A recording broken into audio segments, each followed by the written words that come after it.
Aisha radiallahu anha, she says to Rasulullah sallallahu alaihi wasallam, if I find Laylatul Qadr, meaning if I sense that tonight is Laylatul Qadr, what should I do? What dua should I make? What does he say to her to make? What's the dua? My brothers and sisters in Islam, you know that there are two prizes, and these are grand prizes that are given during this blessed month of Ramadan. Nabi sallallahu alaihi wasallam described this month as being a month of blessing. And so as a result, from among these blessings are two gifts that Allah subhanahu wa ta'ala gives during this month. Not necessarily at the end of the month. It could happen at the beginning of the month, in the middle of the month, any time of the month. What are these two gifts? Let me tell you about these two gifts. Number one is in the Hadith, as the Nabi sallallahu alayhi wa sallam says, Inna lillahi utaqaa min an-nar wa dhalika fi kulli yawmin wa laylah. That's the first gift. Nabi sallallahu alayhi wa sallam, he says, every single night and every single day of Ramadan, there is an opportunity in where the necks are freed from Jahannam. Then the Nabi sallallahu alayhi wa sallam, he says, this happens every night and every day of Ramadan. Some people have already earned being freed from the fire last night. That is the first grand prize that is given. 60 opportunities in this month guaranteed for people to take it.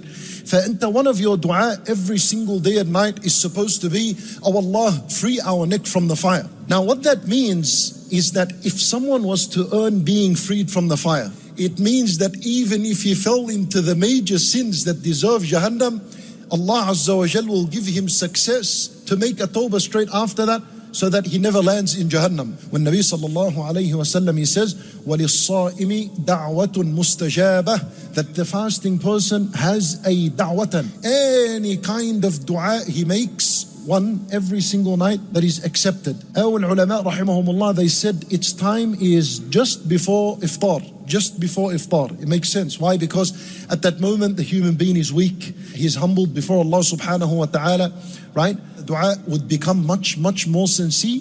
And if it's sincere, it's much closer to it being accepted. And if it's any kind of dua that you're supposed to be making, it is a dua of the goodness of this life and the hereafter. Allah Azza wa Jal, He teaches us this by saying, رَبَّنَا آتِنَا فِي الدُّنْيَا حَسَنَةً وَفِي الْآخِرَةِ حَسَنَةً. And the hasana of the hereafter is the paradise itself. And if you were to earn the paradise, meaning you're freed from the fire, وَقِنَا عَذَابَ النَّارِ, that last part is to be freed from the fire.